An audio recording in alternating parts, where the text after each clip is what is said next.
Dear students, ए rise Educare family में मैं रवि वर्मा आप सबों का स्वागत करता हूं।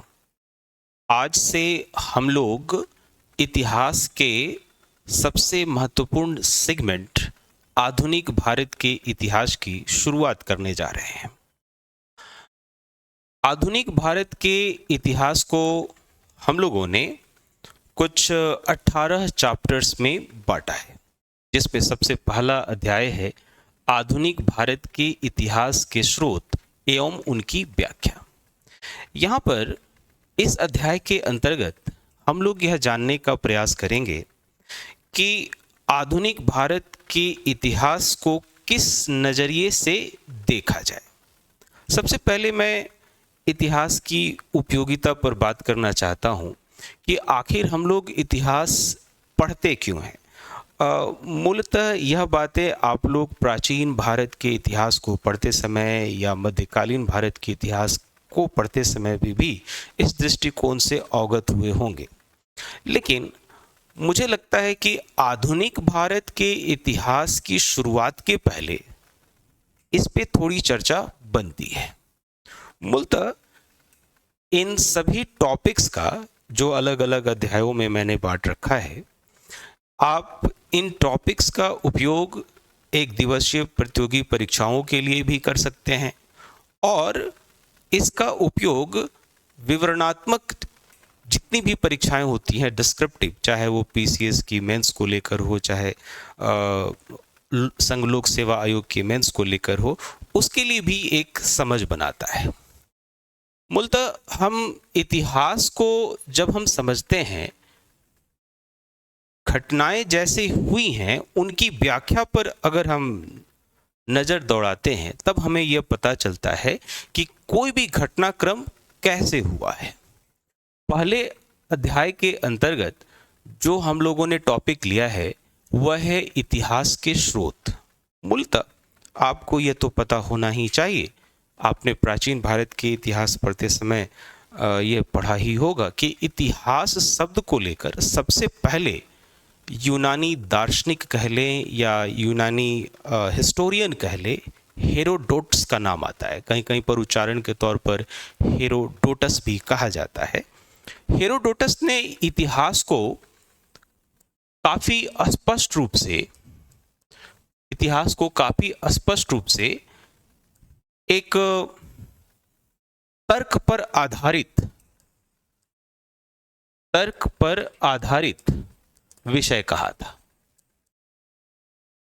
तर्क पर आधारित का मतलब यह हुआ कि जब हम किसी स्रोत की व्याख्या करते हैं, यानी इतिहास स्वच्छंद नहीं है कि हम किसी भी घटनाक्रम को बस सिर्फ जानते हैं, देखते हैं कि अमुक समय में यह घटनाक्रम घटा।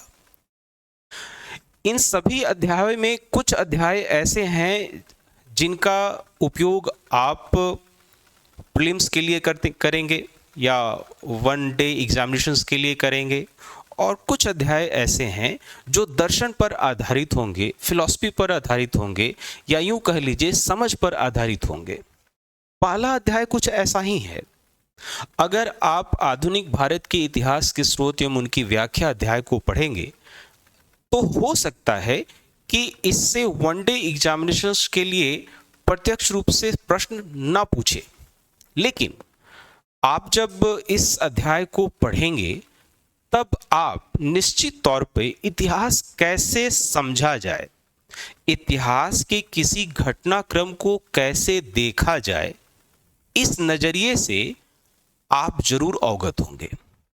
और जब यह आप नज़रिया इतिहास को समझने के लिए बहुत ज़रूरी है और जब यह विकसित हो जाता है, तब आप किसी भी घटनाक्रम को किसी भी पूर्वाग्रह से ग्रसित होकर नहीं देखेंगे। अक्सर इतिहास को लेकर यह धारणा बनाई जाती है कि क्या यह चयनित है, अर्थात जो पसंद का है वही चीज़ हमारे सामने पूर्व में लिखी गई और हमारे तक आ गई।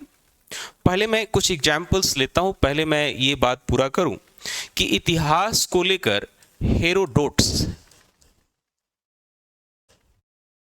या उच्चारण के तौर पर इसे हेरोडोटस भी कहा जाता है, उन्होंने इतिहास के बारे में यह कहा कि यह तर्क पर आधारित विषय है।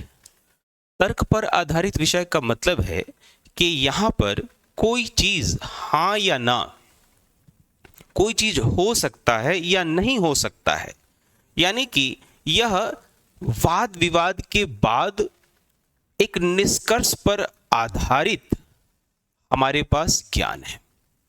और दूसरा, ये काफी हद तक वैज्ञानिक है। काफी हद तक क्या है? वैज्ञानिक है। वैज्ञानिक का मतलब यह हुआ कि हम जब तक किसी भी विषय वस्तु पर वैज्ञानिक दृष्टिकोण से नहीं समझें तो वह विषय वस्तु को स्वीकारना काफी कठिन हो जाता है। जैसे आप मुझे यह बताएंगे कि जब आप प्राचीन भारत के इतिहास को पढ़ रहे थे तो काल अवधि के निर्धारण के लिए आपने कार्बन 14 पद्धति का उपयोग किया, लेकिन क्या अन्य एस्पेक्ट्स को, प्राचीन भारत के किसी अन्य पहलू को व्याख्या करने के लिए क्या आपने विज्ञान की मदद नहीं ली? तब इसका जवाब होगा कि निश्चित तौर पे हमने इतिहास के किसी भी स्थिति को समझने के लिए वैज्ञानिकता को अपनाया। फिर दूसरी बात जो हेरोडोटस ने कही वह यह था कि इतिहास एक ऐसा विषय है जिस पे मानवतावादी दृष्टिकोण लागू होता है। मानवतावादी दृष्टिकोण का मतलब क्या हुआ? मानवतावादी दृष्टिकोण का मतलब यह हुआ कि अगर मैं आपसे पूछूं कि ये इतिहास विषय क्या है,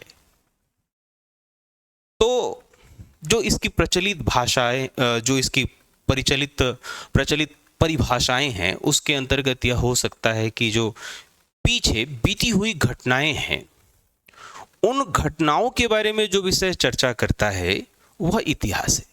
लेकिन मैं इसे थोड़ा और तार्किक रूप से समझने को लेकर, तार्किक रूप से इसे और आपके सामने प्रस्तुत करने की कोशिश करूं तो इसका उचित उत्तर यह हो सकता है कि यह मानव विकास यात्रा पर आधारित है। मानव विकास यात्रा पर, यानी जो मनुष्य अपनी प्रारब्ध में, यानी कि सबसे शुरुआती दौर में पत्थरों से घिरा हुआ था, वहां से चलकर आज आधुनिक समय में रोबोट बना रहा है।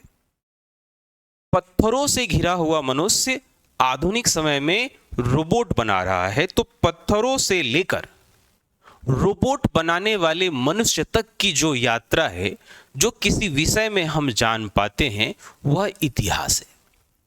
तो इतिहास के अंतर्गत हम तर्क देखेंगे, वैज्ञानिकता देखेंगे, मानवतावादी विचार देखेंगे, यानी मानव की विकास यात्रा को अलग अलग कालखंड में ये किस प्रकार से आगे बढ़ रहा है उसके बारे में हम जानेंगे। इसे उदाहरण के तौर पर जरा समझने का प्रयास कीजिए। मैं आपसे यह प्रश्न पूछता हूं, मैं आपको एक बार फिर से सूचित कर दूं कि हमारा जो आधुनिक भारत के इतिहास स्रोत एवं उनकी व्याख्या जो अध्याय है, इसकी उपयोगिता बाकी के अध्यायों को समझने में बहुत ज्यादा है। अगर आप यह अध्याय बहुत सलीके से समझ जाएंगे तो आने वाले अध्यायों को समझने में आपको कोई तकलीफ नहीं होगी। इतिहास को आप कभी भी बहुत सारी घटनाक्रम के होने वाली विषय वस्तु के रूप में ना लें और इसे बहुत ज्यादा याद करने से ज्यादा समझने को ले। इस विषय में आपको एक ऐसी समझ विकसित करनी है जिसका उपयोग वर्तमान के समस्याओं को सुलझाने के लिए किया जा सकता है। एक उदाहरण मैं लेना चाह रहा था कि यदि मैं कहूं कि इतिहास की उपयोगिता कैसे है, और यह जो हम लोग पहले अध्याय की चर्चा कर रहे हैं आधुनिक भारत के इतिहास के स्रोत एवं उनकी व्याख्या पर, तो किसी घटनाक्रम को हम कैसे देख रहे हैं या फिर इसकी उपयोगिता हमारे लिए कैसी है। आपने एक संस्थान का नाम सुना ही होगा, ISRO, Indian space research organisation, इसका मुख्य काम क्या होता है कि हम वैज्ञानिक अनुसंधान करते हैं और वर्तमान की संसाधनों का सर्वश्रेष्ठ उपयोग कैसे किया जाए और हम भविष्य में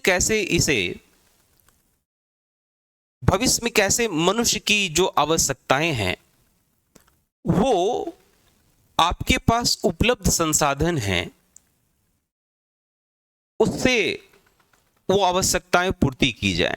तो दूसरी तरफ आपने एक और संगठन का नाम सुना होगा या पढ़ा होगा प्राचीन भारत के इतिहास को पढ़ते समय, ASI, archaeological survey of India.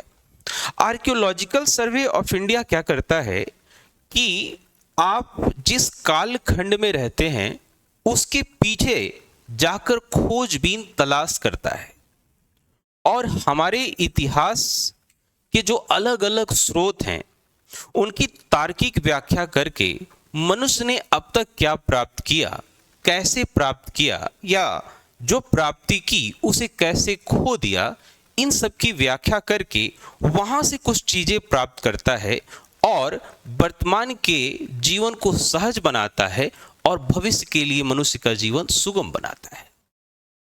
तो अलग अलग अध्यायों के अंतर्गत हम लोग आधुनिक भारत के इतिहास की पढ़ने की कोशिश करेंगे, जिस क्रम में पहला अध्याय जो होगा वो आधुनिक भारत के इतिहास के स्रोत एवं उनकी व्याख्या के साथ होगा। एक चीज मैं यहाँ पर ऐड ऑन करना चाहता हूं कि आधुनिक भारत के इतिहास का कालक्रम क्या होगा। आधुनिक भारत के इतिहास का कालक्रम क्या होगा।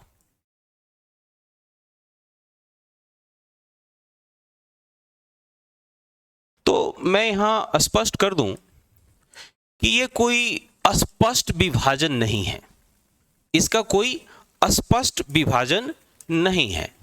अब ऐसा मैं क्यों कह रहा हूं, जरा इसे तर्क के साथ समझना है। अस्पष्ट विभाजन नहीं है। जैसे कुछ महत्वपूर्ण घटनाएं, पहले मैं आपको एक और बात सूचित करना चाहता हूं कि इतिहास को समझने के लिए कुछ बिंदुओं पर काम करना होगा और वो सबसे पहला बिंदु यह है कि जब भी आप इतिहास पढ़ें तो इतिहास को समझने के लिए कुछ विशेष काल क्रम को जरूर जानें। जैसे किसी खास समय में, किसी खास ईस्वी में कौन से घटनाक्रम हुए थे। अब अगर यहाँ पर कहेंगे कि इतिहास में तो ये सारी चीज़ें बहुत याद करनी पड़ती हैं, तो मैं आपको बताऊं कि आप किसी भी विषय को जाकर पढ़ोगे तो वहाँ से कुछ न कुछ चीज़ें याद करनी पड़ेंगी। इतिहास में भी ये बात लागू होगा। सबसे पहला तो ये कि कुछ कालक्रम आपको याद करना है। फिर दूसरा क्या करना है, कुछ टर्म्स जो कुछ खास इतिहास में ही उपयोग किया जाता है, तो वैसे पदों को आपको पढ़ना है। हिस्टोरिकल टर्म्स हैं जो सिर्फ हिस्ट्री में इस्तेमाल किए जाते हैं, उन हिस्टोरिकल टर्म्स को आपको पढ़ना चाहिए, उनके अर्थ समझने चाहिए। फिर तीसरा, जब भी हम इतिहास एक विषय के रूप में कहते हैं, तो जैसे मैंने यहाँ पर शब्द लिखा आधुनिक भारत का इतिहास, तो इतिहास लेकिन किस जगह का, तो तीसरा जो महत्वपूर्ण दृष्टिकोण होना चाहिए विकास कि कैसे हम इतिहास को समझे, तो वह है जगह, प्लेस। इसके लिए आपको मैप जरूर लेना चाहिए और मैप के माध्यम से उन चीज़ों को समझने का प्रयास करना चाहिए।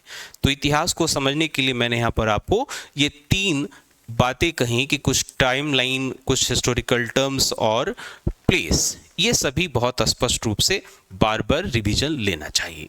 अब मैं यह कह रहा था कि आधुनिक भारत के इतिहास का कालक्रम कोई अस्पष्ट नहीं है, कालक्रम अस्पष्ट विभाजन नहीं है। यूं तो फिर भी मान लिया जाता है कि हम प्राचीन भारत कब से कब तक कर रहे हैं, मध्यकालीन भारत, प्राचीन भारत अगर सिंधु घाटी सभ्यता से शुरू करते हैं और अरबों के आक्रमण के पहले तक का जो घटनाक्रम है वो प्राचीन भारत में रखा जाता है।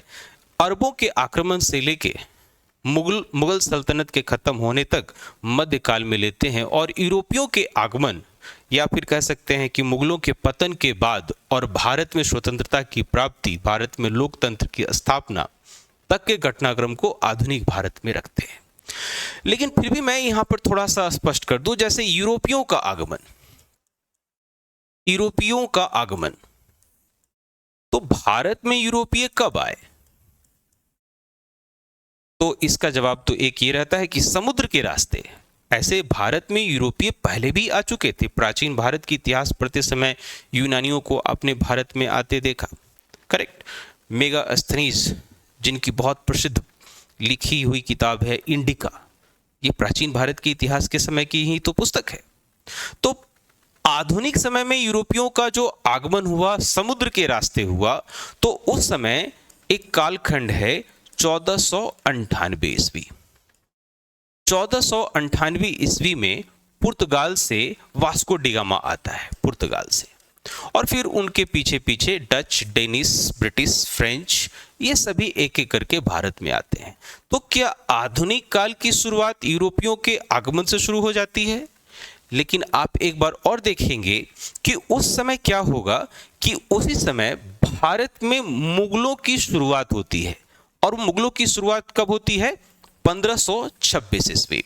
अब देखिए, जो मैं यहाँ कह रहा हूँ उसी चीज को कुछ देर पहले मैंने दोहराया था कि इतिहास को ठीक ठीक ढंग से समझने के लिए कुछ महत्वपूर्ण कालखंड को याद करना चाहिए।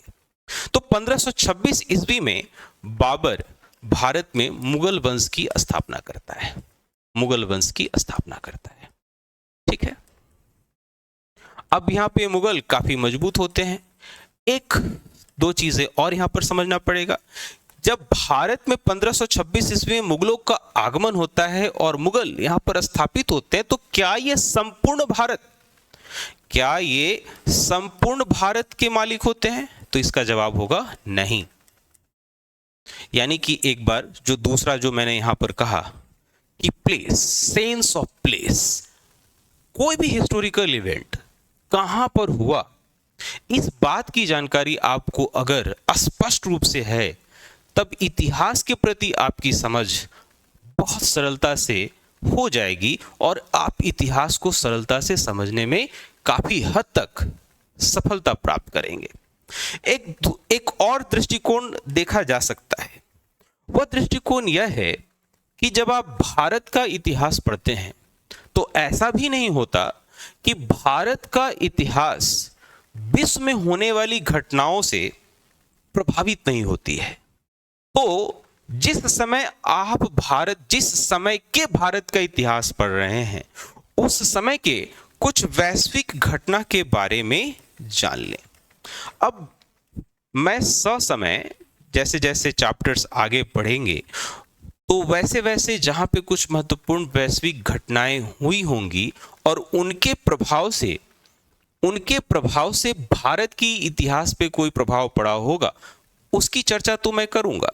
यानी कि विश्व इतिहास की घटनाओं को भारत के इतिहास की घटनाओं से जोड़कर पढ़ना चाहिए। करेक्ट। तो ये तो एक मामला है। अब मैं ये कह रहा हूं कि 1526 ईस्वी में बाबर मुगल वंश की स्थापना करता है और बहुत मजबूती से 1526 से लेकर 1707 ईस्वी तक मुगल बने रहते हैं और उसके बाद मुगल कमजोर होते हैं। औरंगजेब का देहांत होता है।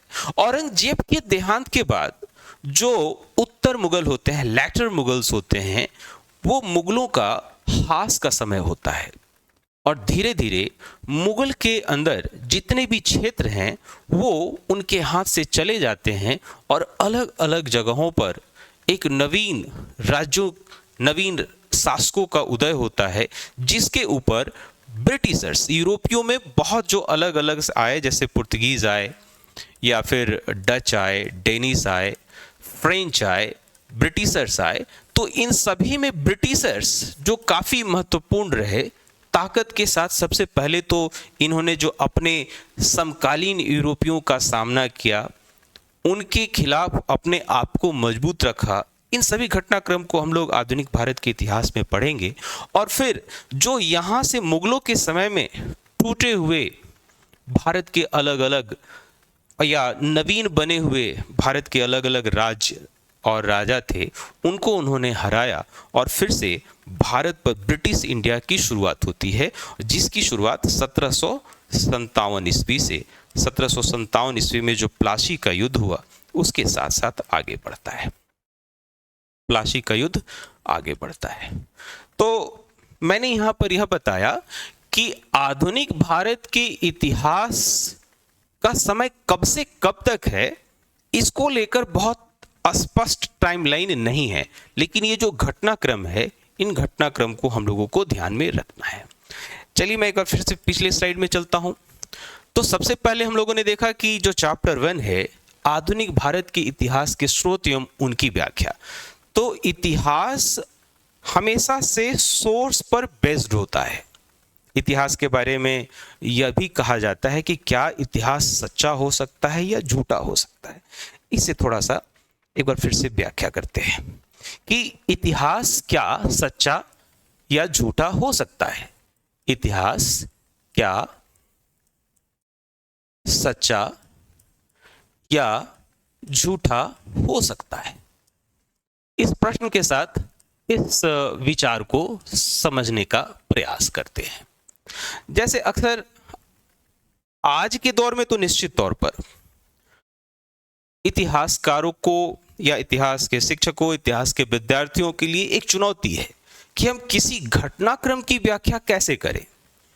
यदि मैं कहूं कि इतिहास क्या है, तो जाहिर सी बात है कि जो पूरे घटनाक्रम को कुछ इस प्रकार से अगर देखा जाए तो अतीत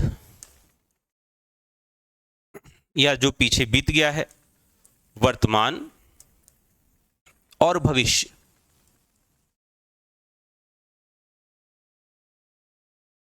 अतीत में जो कुछ घटनाक्रम हुआ है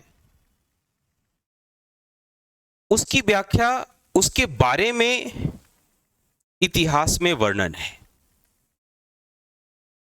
वर्तमान उससे सबक लेता है और भविष्य ऐसा करता है कि भविष्य ठीक ठाक हो। फिर भी यह आरोप लगता है कि क्या इतिहास में जो चीजें हुई हैं वह गलत है। तो मैं यहां पर आपको कहूं, मान लीजिए कि कोई व्यक्ति ए है जो बहुत अच्छा है, लेकिन उसके बारे में यह मूलतः क्या है, अच्छा है, लेकिन उसके बारे में किन्हीं वजहों से यह लिख दिया गया कि वह बुरा है। अब हमारे पास जो पीछे की घटना की जानकारी हमें मिली वह यह बताता है कि कोई ए बुरा है। तो यह हो सकता है कि हम यह समझे कि यह जो घटनाक्रम लिखा गया या जो ए के बारे में बताया गया वह वास्तविकता नहीं है, झूठा है। लेकिन फिर भी मैं कहूंगा यह एक दृष्टिकोण हो सकता है, एक दृष्टिकोण हो सकता है, क्योंकि किसी एक ही सोर्स पर आधारित होके हम इतिहास के बारे में कोई कंक्लूजन, निष्कर्ष नहीं निकालते हैं। अगर ए अच्छा है तो इसकी जानकारी हो सकता है एक माध्यम से बुरा हो, लेकिन अन्य माध्यम इसे जरूर कहेगा कि यह अच्छा है।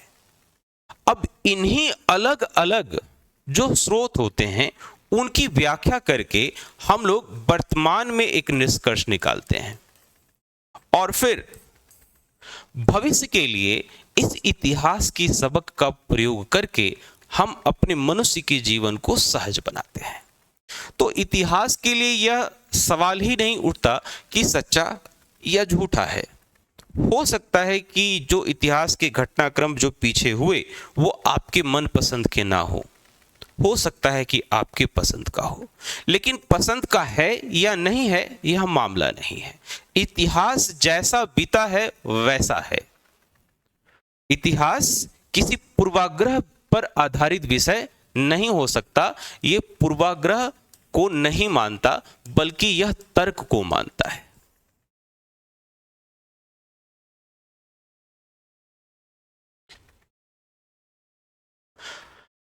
हम लोग आधुनिक भारत के इतिहास के स्रोत एवं उनकी व्याख्या के अंतर्गत और आगे बढ़ेंगे।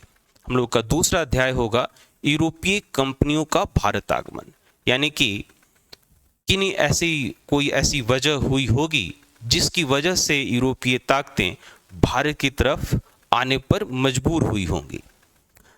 तो वो कौन कौन सी यूरोपीय कंपनियां हैं जो भारत में आई, व्यापार करने को लेकर आई थीं पहले, लेकिन मूलतः वो धीरे धीरे यहाँ पर शासक बन गए।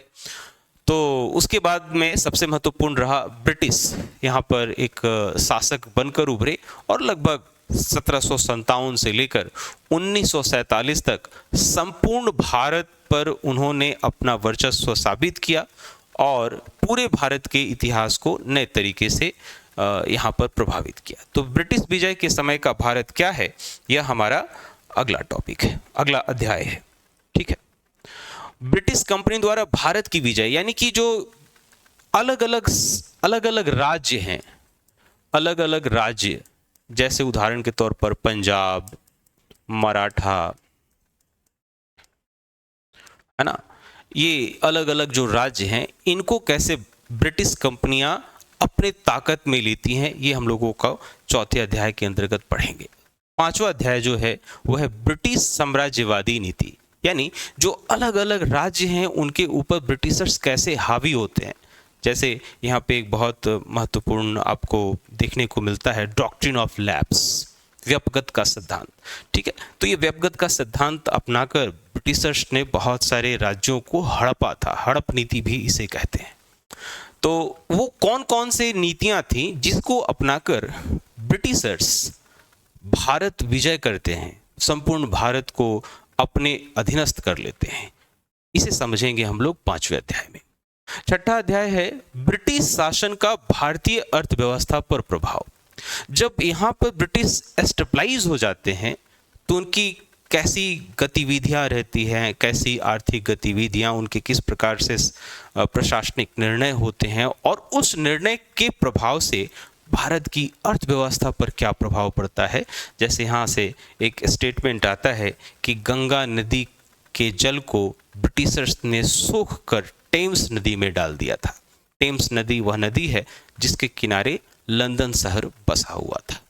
तो ये पूरे जो 1757 से लेकर 1947 के बीच में उन्होंने जो भी प्रशासनिक कार्य किए, उसकी वजह से यहाँ की अर्थव्यवस्था पर क्या असर पड़ा, इस बात को हम लोग इस अध्याय में समझेंगे।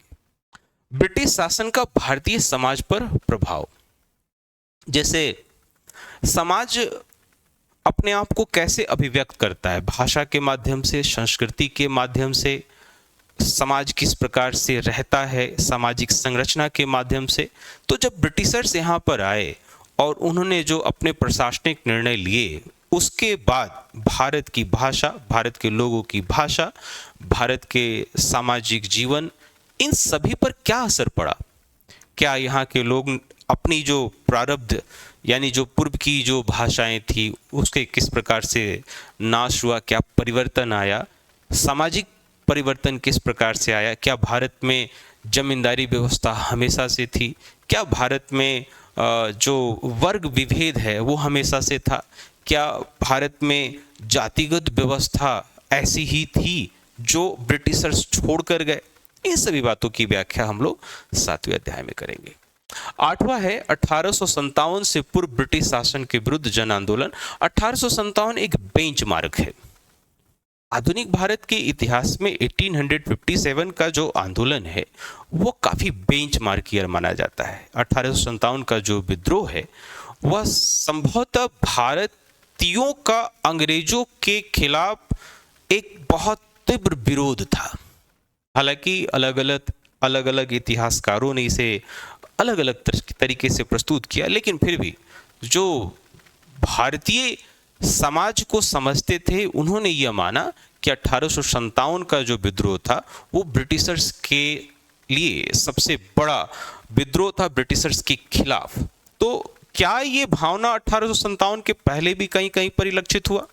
तो 1855-56 में या फिर कोई अन्य, उन सभी चीज़ों के बारे में हम लोग 8वें अध्याय में पढ़ेंगे। 9वें अध्याय में 1857 के विद्रोह के बारे में पढ़ेंगे कि ये किस प्रकार से सफल हुआ या विफल हुआ, अगर कुछ प्रभाव डाल पाया तो किस प्रकार से डाल पाया। फिर हम लोग आधुनिक भारत में सामाजिक धार्मिक सुधार आंदोलन यानी जो 1857 का विद्रोह हुआ उसके परिणाम स्वरूप भारतीय जनमानस में किस प्रकार की चेतना जागी और उस चेतना का अभिव्यक्ति किस प्रकार से देखने को मिला। देखिए, इन 10 चैप्टर्स के बारे में जो मैंने आपके सामने रखा, इसमें कुछ चैप्टर्स तो ऐसे हैं जो किसी भी प्रतियोगी परीक्षाओं में, चाहे वो एक दिवसीय हो, चाहे वो विषयनिष्ठ पूछे जाएं, डिस्क्रिप्टिव पूछे जाएं, तो प्रश्न पूछे ही जाते हैं। अगर आप बिहार लोक सेवा आयोग के जीएस पेपर 1 की बात करें तो वहाँ से तो 1857 एक फेवरेट विषय रहा है, हमेशा से अल्टरनेट ईयर क्वेश्चंस यहाँ से पूछे ही जाते हैं। उसी तरीके से अलग अलग चैप्टर से, तो कुछ चैप्टर्स ऐसे होंगे जहाँ से प्रीलिम्स के सवाल खूब बनते हैं, चाहे वो यूपीपीसीएस का हो, झारखंड का हो, उत्तराखंड का हो, या फिर यूपीएससी ही क्यों ना हो, ठीक है। और कुछ ऐसे चैप्टर्स होंगे जहां पे भरपूर मात्रा में प्रश्न प्रीलिम्स के लिए होंगे, कुछ चैप्टर्स ऐसे होंगे जो मेंस के लिए ज़्यादा महत्वपूर्ण है। मैं इस पूरे आधुनिक भारत के इतिहास की व्याख्या करते समय यह कोशिश करूंगा कि जो भी विद्यार्थी वनडे एग्जामिनेशंस की तैयारी कर रहे हैं उनके लिए भी यहाँ पे भरपूर मटेरियल मिले, भरपूर सूचनाएं मिले, और जो विद्यार्थी बहु विकल्पीय के अलावा विषयनिष्ठ तैयारी करना चाहते हैं, डिस्क्रिप्टिव देना चाहते हैं, उनके लिए भी काफ़ी सपोर्ट मिले। तो ये 10 चैप्टर थे। इसके अलावा भी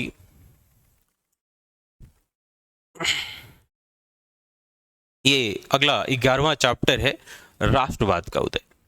राष्ट्रवाद का उदय का मतलब यह हुआ कि ये भारत के परिप्रेक्ष्य में यह बात कही जा रही है कि भारतीय 1857 के बाद किस प्रकार से ब्रिटिशर्स के खिलाफ एकजुट हुए और भारत एक देश है, इसे विदेशी दास्ता से मुक्त करने का प्रयास कैसे किया गया, यानी कि यहाँ जो शासन है। लेकिन ये जो बदलाव था वो अचानक नहीं हुआ था, तो ये बदलाव कैसे हुआ था, जैसे भारतीय जनमानस को लेकर आज के दृष्टिकोण से हम पीछे जाकर समझने का प्रयास करते हैं। जैसे आज हम 2024-25 में रह रहे हैं और 2025 के दृष्टिकोण से पूर्व की घटनाओं की व्याख्या कर रहे हैं, और यहीं पर इतिहास समझने में हमसे त्रुटि हो जाती है। जब हम अपने आप को वैसे हालात में ले जाते हैं जैसे 1857 के आसपास हुआ या उसके पहले हुआ, तो उस समय संभवतः यह रहा होगा कि जो शासन या सत्ता में परिवर्तन आया, उस शासन या सत्ता के परिवर्तन को उस समय की जनमानस ने सहजता से स्वीकार लिया होगा। तभी तो ऐसा हुआ होगा कि कोई भी व्यक्ति आसानी से किसी अन्य ताकतों के द्वारा निर्देशित किया जाता हो। तो भारत में यह भावना कब आई, राष्ट्रवाद का उदय कब हुआ कि भारत एक देश है और इसकी आज़ादी होनी चाहिए, स्वशासन होना चाहिए। इस तरीके की बातों की व्याख्या हम लोग 11वें अध्याय में करेंगे। 12वां अध्याय है राष्ट्रीय आंदोलन का प्रथम चरण, यानी कि भारत में आज़ादी की लड़ाई शुरू हो गई और शुरुआती जो फेज था जिसमें नरमपंथी लोग हैं जो ब्रिटिशर्स को शासक मानने से इनकार नहीं कर रहे हैं, बल्कि ब्रिटिशर्स को शासक मान रहे हैं और भारतीयों के पक्ष में ब्रिटिशर्स निर्णय ले सकें, निर्णय करें, भारतीयों के लिए निर्णय करें और उसमें भारतीयों की हिस्सेदारी भी हो। इस मोड पर जो आंदोलन चला, इस दृष्टिकोण से जो आंदोलन चला, वो कहलाया राष्ट्रीय आंदोलन का प्रथम चरण। ये कब से कब तक हुआ, कौन कौन से महत्वपूर्ण लोग थे और कौन कौन से महत्वपूर्ण कार्य किए गए, ये हम लोग 12वें अध्याय में करेंगे।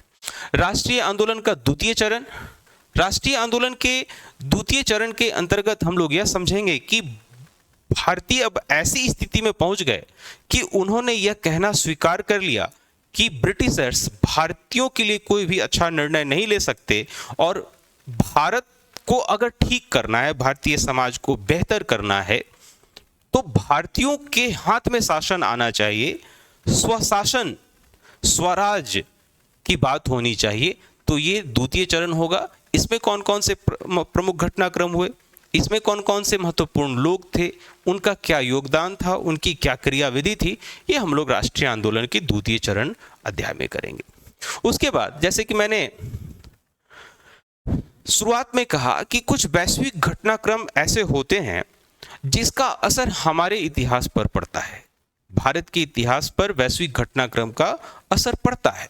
तो प्रथम विश्व युद्ध हुआ तो भारत पे क्या असर पड़ा, द्वितीय विश्व युद्ध हुआ तो क्या असर पड़ा, इन दोनों युद्धों के बाद के भारत में क्या हालात उत्पन्न हुए थे, इसकी चर्चा हम लोग 16वें अध्याय में करेंगे। और फिर राष्ट्रीय आंदोलन में मजदूरों और महिलाओं की क्या सहभागिता थी, इसकी चर्चा हम लोग 17वें अध्याय में करेंगे। और 18वें अध्याय में गणतंत्र के रूप में भारत का उदय, यहाँ पर कैसे संविधान का निर्माण किया गया और भारत में किस प्रकार से संविधान निर्मित हुआ, और फिर आधुनिक भारत यहाँ पर कहा जा सकता है एक तरीके से समाप्त होता है। कुल मिलाकर 18 अध्याय में हम लोगों ने आधुनिक भारत को समझना है। अब सवाल ये उत्पन्न यह होता है कि किसी अन्य पुस्तकों में यह क्रम कुछ अलग हो सकता है और यहाँ पर जो क्रम दिया गया है वो थोड़ा कुछ अलग हो सकता है। ऐसा हो सकता है, लेकिन विषय वस्तु अलग नहीं हो सकता है। हर व्यक्ति विशेष की प्रस्तुतिकरण की शैली अलग अलग होती है।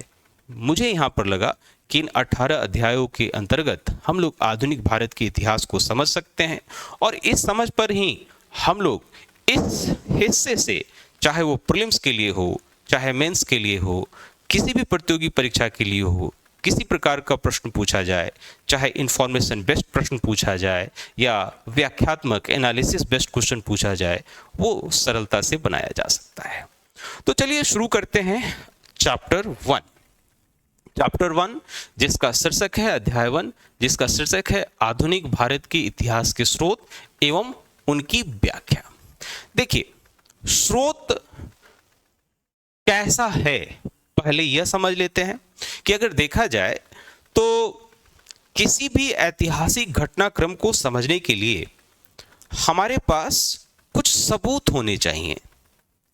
तो आपने ये पूर्व के इतिहास की घटनाओं को पढ़ते समय तो स्पष्ट रूप से आप समझे ही होंगे। जैसे प्राचीन भारत के इतिहास के कुछ घटनाक्रम को समझने के लिए कि कुछ ऐसे घटनाक्रम थे जिसके समझने के लिए आपके पास कोई भाषा नहीं थी। जैसे सिंधु घाटी सभ्यता।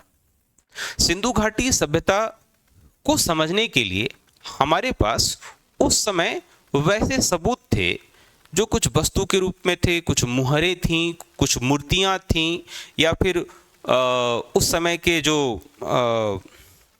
अवशेष थे, कब्र में पाए गए कुछ जो बताया जा सकता है कि उस समय के जो नर कंकाल थे, उनकी स्थिति थी, उनके साथ जो चीजें दफनाई गई थीं, और जो उस समय के जो ब्रिटिश इतिहासकारों ने उनकी जो व्याख्या की, उसके आधार पर हम लोगों ने माना कि हाँ, इंडस वैली सिविलाइजेशन या सिंधु घाटी सभ्यता के समय में कुछ इस प्रकार की चीजें रही हुई होंगी। तो स्रोतों की व्याख्या जो है ये काफी महत्वपूर्ण है। प्राचीन भारत में हमारे पास भाषा की कमी थी कुछ हिस्सों के लिए। फिर बाद में जब भाषाओं का विकास हुआ और उन भाषाओं को बहुत बाद में जब डिकोड किया जाना संभव हो सका, तब हमारी जो दृष्टि है या फिर जो समझ है इतिहास की उस कालखंड के प्रति बिल्कुल अलग हो जाती है। लेकिन आधुनिक भारत के समय अगर मैं 1500 ईस्वी के बाद ही की घटनाक्रम को देखने की कोशिश करूं, तो आप ही मुझे तार्किक रूप से बताएं, क्या 1500 ईस्वी तक बहुत सारी भाषाओं को नहीं समझा जा सका? क्या इस समय कोई स्रोत को लेकर कमी रही होगी? तो बिल्कुल नहीं। जो स्रोत हैं उसे जरा समझिए। यहाँ पर जो इस पूरे चैप्टर का कंटेंट दिया गया है, उसमें जो शुरुआत के जो 6 कंटेंट हैं, जो 6 बिंदु हैं, राजकीय अभिलेख, पुरालेखीय सामग्री, जीवनी, साहित्य, संस्मरण एवं यात्रा वृत्तांत, समाचार पत्र एवं पत्रिकाएं, सृजनात्मक साहित्य और चित्रकला, ये सभी आधुनिक भारत के इतिहास को समझने के लिए हमारे पास सबूत हैं, स्रोत हैं। लेकिन इन स्रोत को कैसे देखा जाए, किस दृष्टिकोण से देखा जाए, कैसे समझ रखा जाए, ये उस स्रोत की व्याख्या का दूसरा हिस्सा है कि इस स्रोत की व्याख्या क्या है, जिससे हम आधुनिक भारत के इतिहास समझ सकें आसानी से। अब जरा यहां पर समझते हैं कि राजकीय अभिलेख क्या, पुरालेखीय सामग्री क्या, एक एक करके हम लोग आगे चलेंगे। बड़ा तार्किक रूप से समझना है कि इस दौरान तक, यानी कि जब हम आधुनिक भारत के इतिहास पढ़ने की शुरुआत करते हैं, तो इस दौरान तक जो पश्चिमी ताकतें हैं वो भारत में अपनी पांव जमाना शुरू करती हैं, और वो जहां से आई हैं, यानी जैसे कोई ब्रिटिशर्स है, कोई यूरोप के पुर्तगाल या फ्रांस या डच या डेनिस है, तो वहां से भारत में जो कोई गतिविधि होगी उसको वो कैसे निर्देशित करेंगे। जाहिर सी बात है उस समय कुछ वो लेटर्स लिखेंगे, तो ये जो कुछ उनके लेटर्स हैं, उनके द्वारा जो कुछ लिखी हुई बातें हैं, कोई ऑफिसर यहाँ पर आया और जो उन्होंने समझा, देखा और उसको कुछ लिखा, वो सभी हमारे लिए स्रोत के रूप में काम करते हैं। तो ऐसे स्रोतों को हम लोगों ने राजकीय अभिलेख और पूरा लिखित सामग्री के अंतर्गत विभाजित किया है। इसके बारे में और विशेष आने वाली स्लाइड में करेंगे। जीवनी, साहित्य, संस्मरण एवं यात्रा वृत्तांत, ये एक ऐसा खंड होगा जिस समय भारत के लोगों ने भी जो प्रयास किए, जो भारत में अलग अलग कालखंड में जो चीजें विकसित हुई, जैसे भारत में न्यायिक व्यवस्था शुरुआत हुई, यहाँ पे जो ऑफिसर्स आए और कुछ काम करना शुरू किए, उन्होंने जो बातें कही, उनकी जो साहित्यिक लेखन हुई, उसकी व्याख्या के आधार पर भी हम आधुनिक भारत के इतिहास के प्रति एक समझ उत्पन्न कर सकते हैं। संस्मरण और एवं यात्रा वृत्तांत भी इसी कैटेगरी में आते हैं। समाचार पत्र एवं पत्रिकाएं, जब प्रिंटिंग प्रेस की शुरुआत हो गई, भारत में प्रिंटिंग प्रेस की शुरुआत हो गई, पेपर्स बनने शुरू हो गए, और व्यापक स्तर पर यहाँ पर जब उत्पादन पत्रिकाओं का या समाचार पत्र का शुरू हुआ, मैं आपको एक यहाँ पर सूचना दे दूं, मूलतः भारत में जो समाचार पत्र शुरू हुआ था वो ब्रिटिश कंपनियों के खिलाफ ब्रिटिश के ही जो काम करने वाले लोग थे, उन्होंने ही समाचार पत्र की शुरुआत हुई थी। इसकी चर्चा हम लोग करेंगे भी। और फिर पूरे समाज को परिलक्षित करते हुए जो सृजनात्मक साहित्य थे एवं चित्रकला, जैसे मैं एक वाक्य मैं आपको रखता हूं, जैसे चित्रकला कैसे हमारे लिए एक स्रोत का काम करता है। यदि मैं आपसे कहूं कि हम लोग जब भी कोई देशभक्ति से जुड़ी हुई बातें करते हैं तो हम लोग एक शब्द कहते हैं, भारत माता की जय। तो भारत एक देश के रूप में मातृ स्वरूप में है, इसकी शुरुआत कैसे हुई? हमने एक देश को मदरलैंड के रूप में कब स्वीकार किया, और किस प्रकार से इस तरीके की जो चित्रात्मक बातें थीं, क्योंकि जो चीजें यहाँ पर लिखी हुई हैं, हो सकता है कि अधिकतर जनसंख्या उसे समझ ना सके, लेकिन जो चित्रकला के माध्यम से चीजें प्रस्तुत की गई वो बहुत सरलता से लोगों को समझ में आता है। यदि मैं आपको कहूं कि क्या आपने मुंशी प्रेमचंद की गोदान पढ़ी है, तो हो सकता है कि आप में से बहुत ने पढ़ा होगा। फिर मैं कहूं कि क्या आपने समझी है, तो हो सकता है कि आप समझे या ना समझे। लेकिन यदि मैं कहूं कि गोदान पर आधारित आपने सीरियल देखी है, तो हो सकता है कि जितना समय आपको गोदान पढ़ने में लगा हो, उससे कम समय में आपने सीरियल को देखा और आसानी से समझ भी लिया। तो चित्रकला उस समय यही भाव था जो भारतीयों के अंतर्गत, भारतीयों के अंतःमन में भारत के प्रति एक विचार दे रहा था। और जब हम आज 2025 में रहकर जो पीछे की जो घटनाक्रम हुई है उसको समझते हैं, तो ये समझने में हमें एक सहायक भूमिका में नजर आता है। फिर मैं ये कहूंगा कि जो भी भारत की घटनाक्रम हुई आधुनिक भारत में, उसके प्रति जो इतिहास लेखन हुई, इतिहास लेखन जिसे आप हिस्टोग्राफी भी कहते हैं, हिस्टोग्राफी, उस इतिहास लेखन यानी कि भारत का इतिहास कैसा है, उसके प्रति अलग अलग विचारधारा है। जैसे भारत के इतिहास के प्रति पश्चिमी समझ क्या कहता है। जैसे अगर मैं आपसे यह कहना चाहता हूं कि जो यूरोपीय भारत में आए, वो यूरोपीय भारत में कुछ तो ऐसा देखे होंगे कि उतनी संकट भरी रास्ता को, समुद्री यात्राएं सरल नहीं होती हैं, तो उतनी कठिन परिस्थितियों का सामना करके वो लंबी समुद्री यात्राओं को झेलकर भारत में आते हैं, तो भारत में उन्हें कुछ तो मिला होगा। लेकिन आश्चर्यजनक चीज यह है कि जब भी भारत में पश्चिमी समझ को देखा जाए, भारत के प्रति पश्चिमी लेखन की व्याख्या करने की कोशिश की जाए, तो भारत को हमेशा वो अपने से कमतर समझते हैं। लेकिन ये हमेशा नहीं है कि सभी पश्चिम के लेखक भारत को कमतर ही समझते हैं। यहाँ पर कुछ ऐसे लेखक जरूर हैं जो भारत को बेहतर समझते हैं, लेकिन अधिकतर पश्चिमी समझ जो है वो भारत के प्रति बहुत उदार नहीं है। भारतीय समाज को एक आलोचनात्मक दृष्टिकोण से और अपने से कमतर देखते हैं।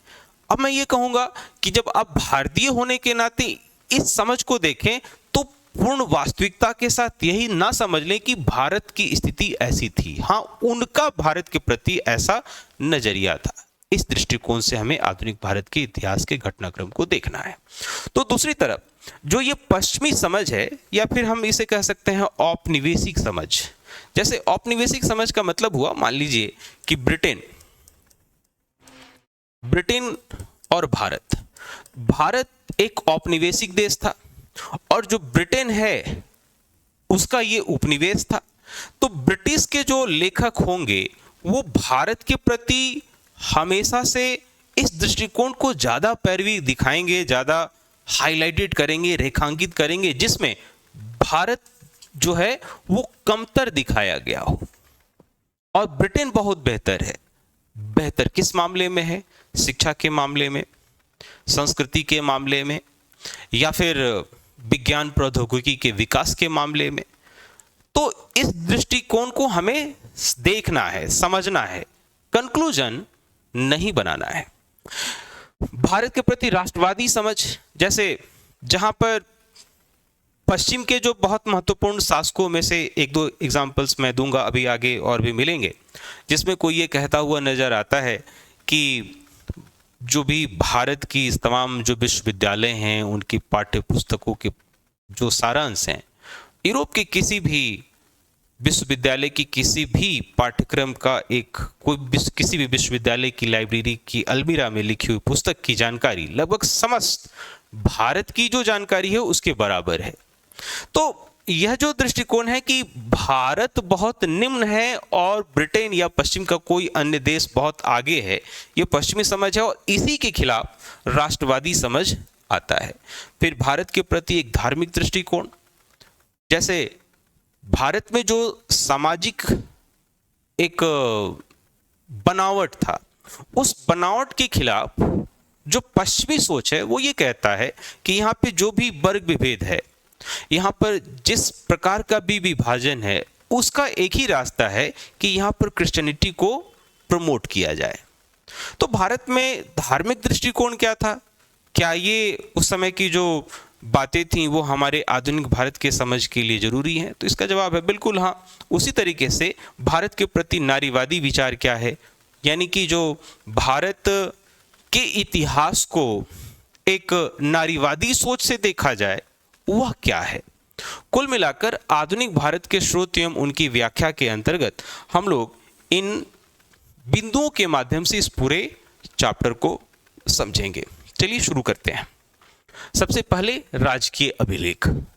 तो भारत में यूरोपियों की व्यवस्थित होने के साथ उनके मध्य हुए पत्राचार एक महत्वपूर्ण विश्वसनीय स्रोत है।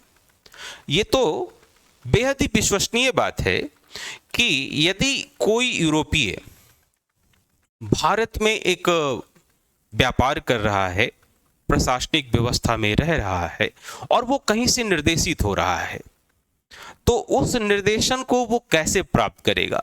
तो जाहिर सी बात है वह निर्देशन पत्राचार के माध्यम से प्राप्त करेगा। और यही पत्राचार आज जब हम आधुनिक भारत के इतिहास को समझने का प्रयास करते हैं तो वह पत्राचार हमारे लिए एक स्रोत का काम करता है। आधुनिक भारत के इतिहास को समझने में शासकीय आदेश, व्यावसायिक लेन देन, प्रेषण।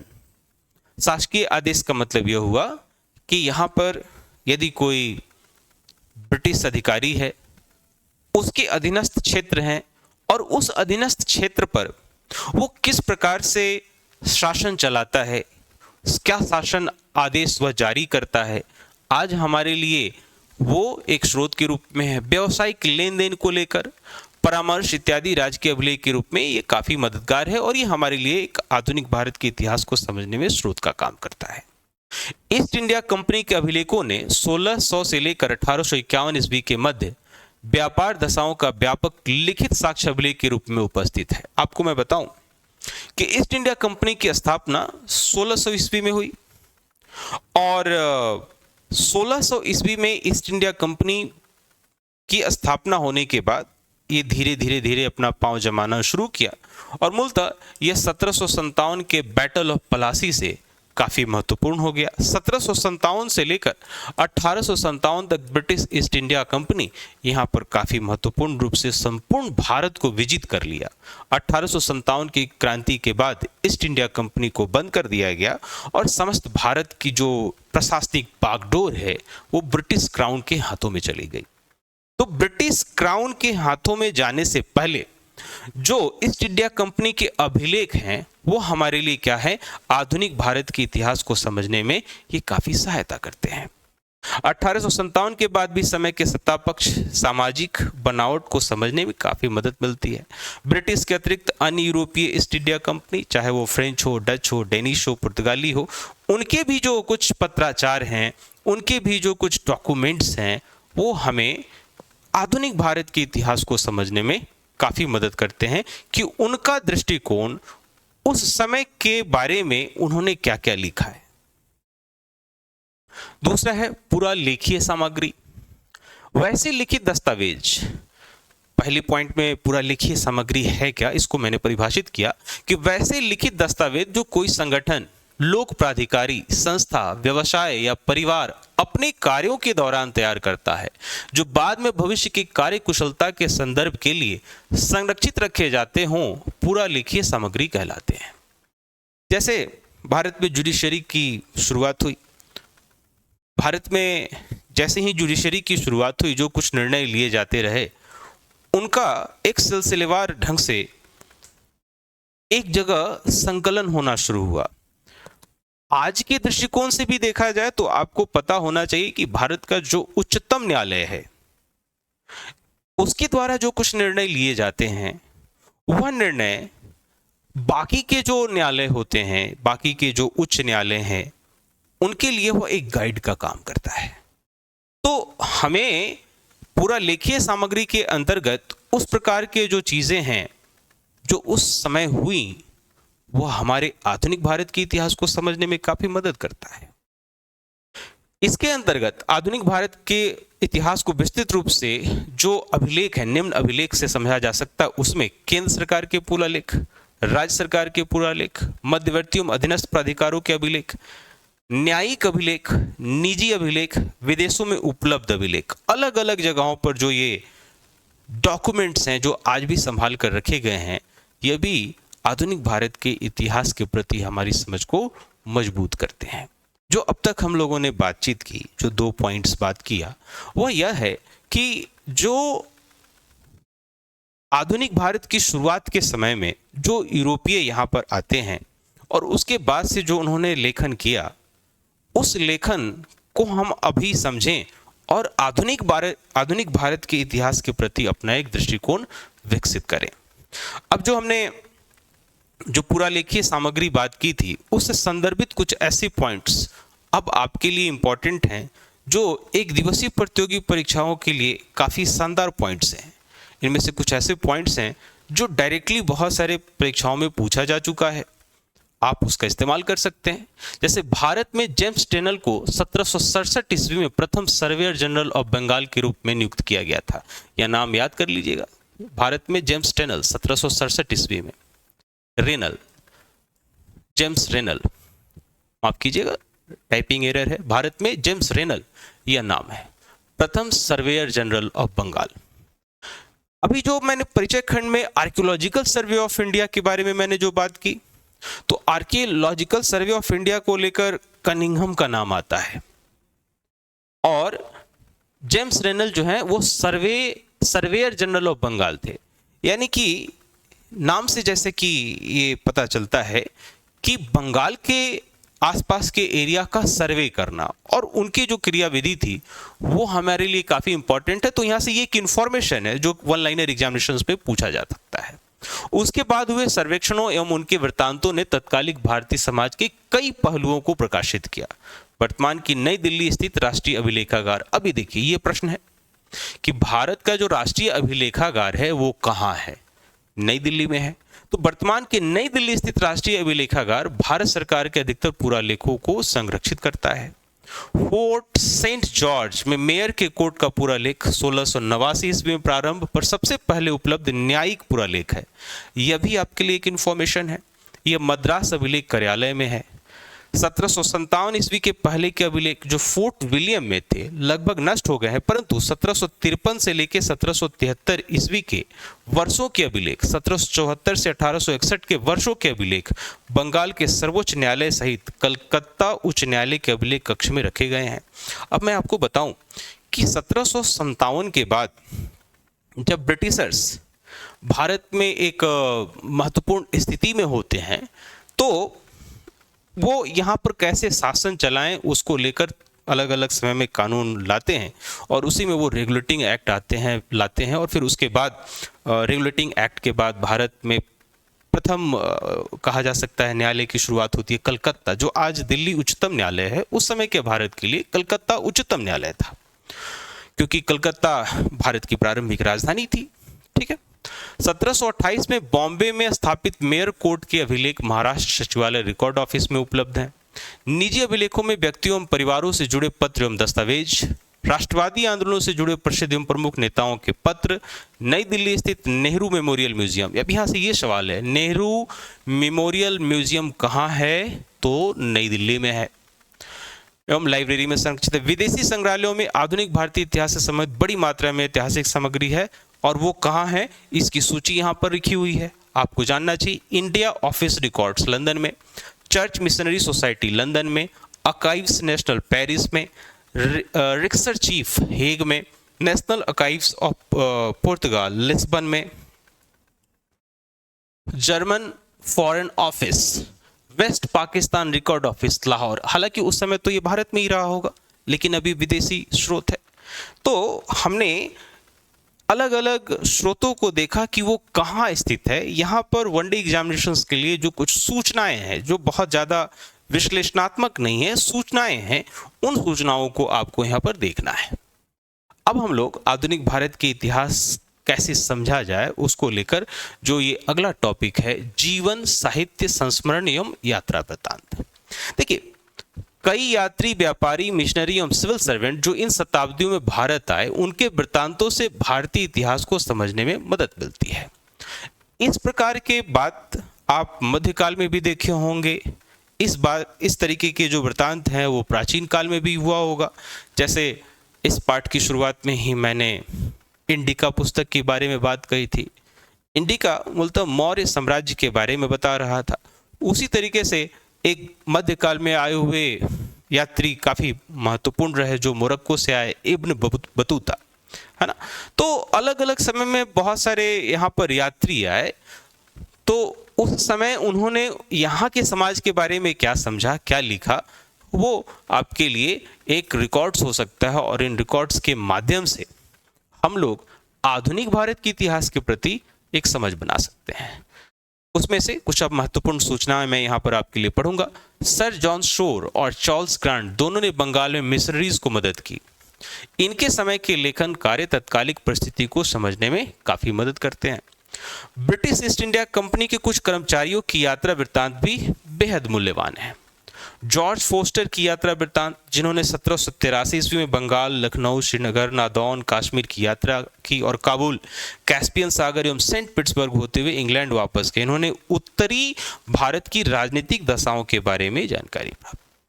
तो यहाँ से आप 2-3 इंफॉर्मेशन जो यहाँ पर दिखा वो जीवनी साहित्य संस्मरण एवं यात्रा वृत्तांत के अंतर्गत आ सकता है। आगे देखते हैं।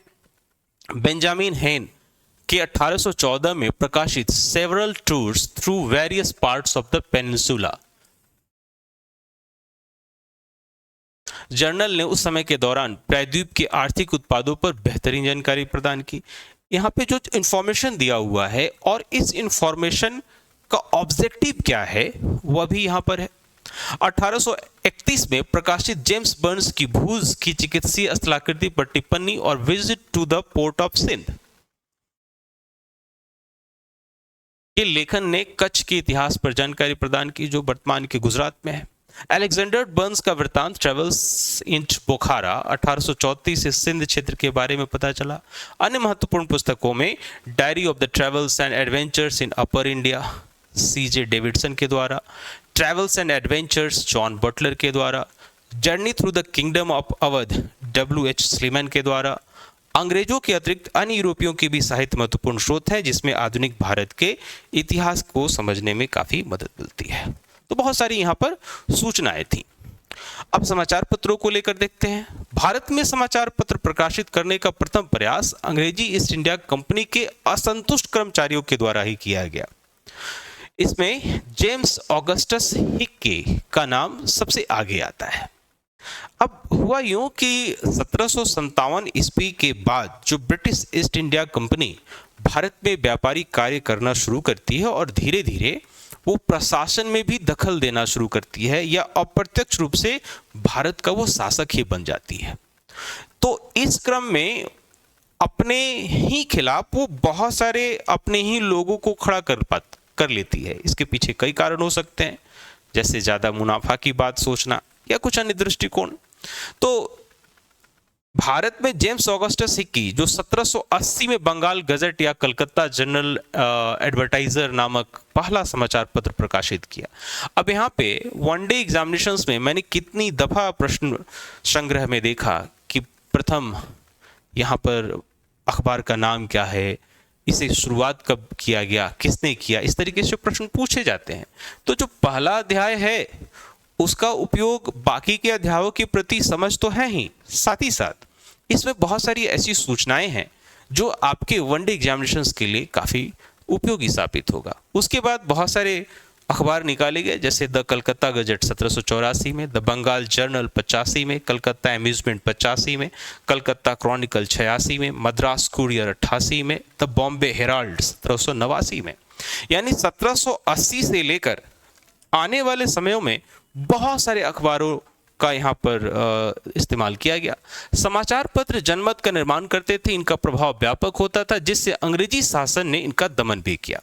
आपको मैं बताऊं कि एक बार में ये कहावत कही जाती थी कि यदि आपको लोगों को जगाना हो तो अखबार इसका सबसे महत्वपूर्ण माध्यम होता था।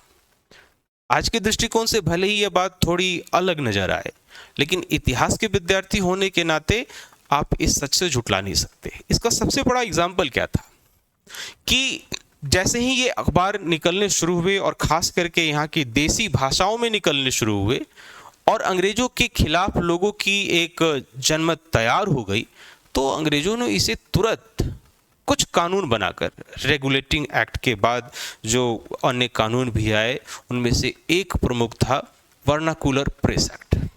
और इसके तहत जो देसी भाषा में अखबार निकाले जाते थे, उन अखबारों की सामग्री क्या हो, वे अखबार निकले या ना निकले, इस संदर्भ की बात होती थी।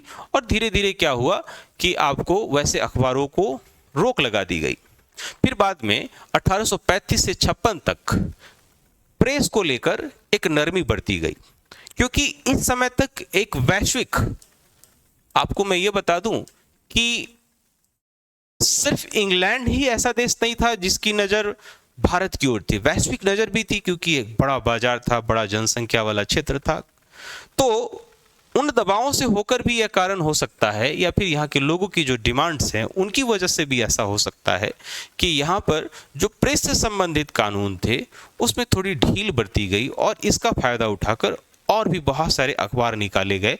लेकिन अब की ये जो अखबार निकाले गए वो भारतीय लोगों के नेतृत्व में ज्यादा हुआ, जैसे द हिंदू और स्वदेश मित्रन जी सुब्रमण्यम अय्यर। अब इसकी थोड़ी मैं व्याख्या करूं कि इन अखबारों की प्रवृत्ति क्या होती थी।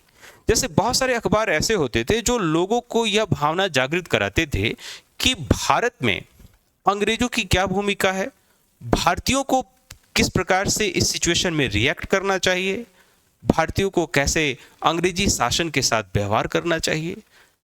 एक प्रश्न लोक सेवा आयोग, बिहार लोक सेवा आयोग ने पूछा था, 3-4 अखबार का नाम दिया था और पूछा था कि कौन राष्ट्रवादी पेपर है। पेपर नहीं है, द टाइम्स ऑफ इंडिया संभवतः उसका आंसर था, क्योंकि बहुत सारे ऐसे अखबार थे जो गवर्नमेंट के सपोर्ट में होते थे, यानी ब्रिटिश गवर्नमेंट के, और बहुत सारे अखबार जो ब्रिटिश गवर्नमेंट के खराब नीति जो होती थी उसकी वो आलोचना करते थे। बहरहाल आप लोगों को जो ये नाम दिए गए हैं उनको जानना चाहिए और उससे जुड़े हुए नाम को जानना चाहिए। वनडे एग्जामिनेशंस में तो ये पूछे ही जाते हैं। द हिंदू और स्वदेश मित्रन जी सुब्रमण्यन अय्यर के द्वारा, केसरी और महाराठा बाल गंगाधर तिलक के द्वारा, तिलक और केसरी बहुत दफा प्रश्न पूछा जा चुका है। बंगाली सुरेंद्रनाथ बनर्जी के द्वारा, अमृत बाजार पत्रिका शिशिर कुमार घोष एवं मोतीलाल घोष के द्वारा, हिंदी में संभवतः ये पहली अखबार थी। सुधारक गोपाल कृष्ण गोखले द्वारा, इंडियन मिरर NN सेन के द्वारा, वॉइस ऑफ इंडिया दादा भाई नौरोजी के द्वारा, एडवोकेट GP वर्मा के द्वारा। अन्य क्षेत्रीय समाचार पत्र भी काफी प्रचलित हुए जो क्षेत्रीय भाषाओं में चलते थे। पंजाब ट्रिब्यून एवं अखबार, बॉम्बे में इंदु प्रकाश, ध्यान प्रकाश, कल एवं गुजराती, बंगाल में सोम प्रकाश, बंग निवास साधारणी। भारत के अलावा विदेशी भूमि से भी कई समाचार पत्र प्रकाशित हुए, जैसे लंदन से इंडियन सोशियोलॉजिस्ट श्यामजी कृष्ण वर्मा के द्वारा, पेरिस में वंदे मातरम मैडम भीखाजी कामा के द्वारा, बर्लिन तलवार वीरेंद्रनाथ चट्टोपाध्याय के द्वारा, सैन फ्रांसिस्को गदर लाला हरदयाल। मूलतः गदर एक पार्टी के रूप में भी था जो लाला हरदयाल ने स्थापित की थी। वैंकूवर हिंदुस्तान तारकनाथ दास के द्वारा शुरू किया गया था। तो ये कुछ ऐसे स्रोत थे, ये जो अखबार हैं उस समय के, यानी कि आधुनिक भारत की जो प्रारंभ शुरुआत की अवस्था थी उसको समझने में काफी हद तक हमें मदद करते हैं। अब तक हम लोगों ने देखा कि जो पश्चिमी अप्रोच है वो किस प्रकार से काम करती है, भारतीय उसको कैसे रिटेलिएट करते हैं, भारत के अखबारों ने किस प्रकार से अपने विषय वस्तु को रखा। तो अगर हम किसी घटनाक्रम को एनालिसिस करेंगे तो जाहिर सी बात है कि उस पूरे घटना का एक विश्लेषणात्मक समझ हमें होगा। आगे चलते हैं कि क्या आधुनिक भारत के इतिहास को समझने में कुछ अन्य भूमिकाएं भी हैं, कोई अन्य स्रोत भी हैं। तो सृजनात्मक साहित्य अगला है। एक चीज और मैं बताऊं कि इतिहास पूर्णतः साहित्य नहीं है और साहित्य पूर्णतः इतिहास नहीं है। इतिहास तो बिल्कुल ही साहित्य नहीं है, क्योंकि साहित्य में हम किसी इमेजिनेशन को रखते हैं, जो कुछ सोचते हैं, जो सच भी है या नहीं भी है। कहीं हम एग्जेगरेट होते हैं, कुछ चीज़ों को बढ़ा चढ़ाकर प्रस्तुत कर सकते हैं, लेकिन ये बातें जो है वो इतिहास में नहीं है। साहित्य में ऐसा हो सकता है, लेकिन फिर भी कुछ साहित्य ऐसे हैं जो उस समय के लिए हमें एक स्रोत के रूप में काम आते हैं। साहित्य पूर्णतः इतिहास नहीं होता, परंतु इतिहास के स्रोत के रूप में कार्य करता है। अलग अलग कालखंड में लेखकों ने अपने विचारों से प्रत्यक्ष या अप्रत्यक्ष रूप से तत्कालिक दृश्यों को शब्दों के माध्यम से जनमानस तक पहुंचाया और वे आज भी हमें इतिहास के प्रति समझ बनाने में काफी मदद करते हैं। भारतीय स्वतंत्रता संघर्ष को राष्ट्रवादी कवियों ने साकार किया, जैसे मोहम्मद इकबाल उर्दू के थे, सूर्यकांत त्रिपाठी निराला हिंदी से थे, काजी नजरुल इस्लाम बंगाली से थे, केशव शुत मराठी, जी शंकर कुरुप मलयालम, सुब्रमण्यम भारती तमिल। ये अलग अलग भाषा के राष्ट्रवादी कवि थे और इन्होंने अपनी लेखन में भारतीयों के भाव को रखा और यह भाव हमारे लिए एक समझ का काम करता है। साहित्य के विस्तृत स्वरूप जैसे उपन्यास कहानियों ने भी आधुनिक भारत के सामाजिक राजनीतिक आर्थिक विवरण को प्रस्तुत किया, जैसे आनंद मठ बंकिम चंद्र चटर्जी के द्वारा।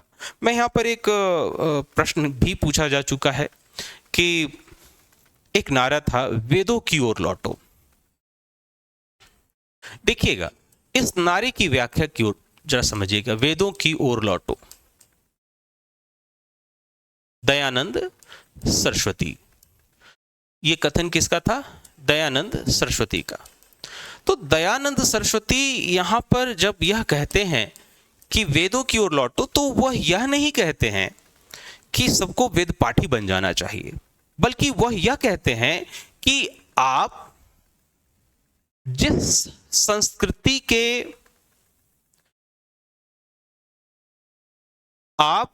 संस्कृति को प्रस्तुत करने वाले लोग हैं, कैसे गुलाम हो सकते हैं? आपको ये ब्रिटिश दास्ता कैसे भाती है? आप अपनी सर्वश्रेष्ठता को समझिए। जैसे एंशिएंट इंडिया में आपने पढ़ा होगा कि आर्य का शाब्दिक शब्द क्या है, आर्य का शाब्दिक अर्थ क्या है? तो आर्य का शाब्दिक अर्थ होता है श्रेष्ठ व्यक्ति, राइट? तो दयानंद सरस्वती ने यहां पर लोगों को राष्ट्र भावना से ओतप्रोत करने के लिए और अपने में कॉन्फिडेंस लाने के लिए यह शब्द कहा, वेदों की ओर लौटो। करेक्ट। तो उसी प्रकार से यहां पर देखिए, आनंद मठ एक ऐसी प्रसिद्ध पुस्तक थी जिससे हमारा एक राष्ट्रगीत वंदे मातरम निकलता है, राइट? तो अब इसका महत्व तो आप समझ में आया होगा कि यह किस प्रकार से उस समय के जनमानस के लिए महत्वपूर्ण था, और आज वर्तमान के दृष्टिकोण से देखा जाए तो यह हमारे लिए एक स्रोत के रूप में काम करता है। हिंद आने ब्रिटानिका, राजनीतिक अधीश्वर एक छराम सुरेशन देसाई, ये आपको गुजराती भाषा में लिखा गया एक कृति है।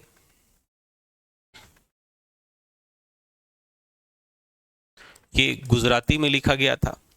मोहनरी रजनी गिरिजा देवी के द्वारा लिखा गया। दस्सी कलिन मोशा बलई रामतीर्थ थम्माल के द्वारा। प्रेमचंद के साहित्य में उपन्यासों में रंगभूमि, गोदान, सेवा सदन, प्रेमाश्रम, प्रेमाभग। देखिए, गोदान जो है ना, वो पूरी की पूरी सोशल स्ट्रक्चर के बारे में, रिलीजियस बिलीफ के बारे में, किसानों की समस्या के बारे में कहा जाता है कि उनकी जितनी भी अलग अलग कहानियां हैं। एक और बड़ी शानदार कृति शतरंज की खिलाड़ी, इसी नाम से द चेस प्लेयर नाम से एक फिल्म भी बनाई गई थी, और सत्यजीत रे ने इस पर फिल्म बनाई थी। सत्यजीत रे आपको पता होना चाहिए, भारत रत्न प्राप्तकर्ता भी हैं, दादा साहब फाल्के अवार्ड भी इन्हें मिला हुआ है। शतरंज की खिलाड़ी में यह बताया गया कि कैसे अवध के साम्राज्य को अंग्रेजी निगल रहे थे, और इस राजनीतिक घटनाक्रम से विमुख होकर कैसे आमजन शतरंज के खेल में उलझे हुए थे। बड़ी शानदार फिल्म है।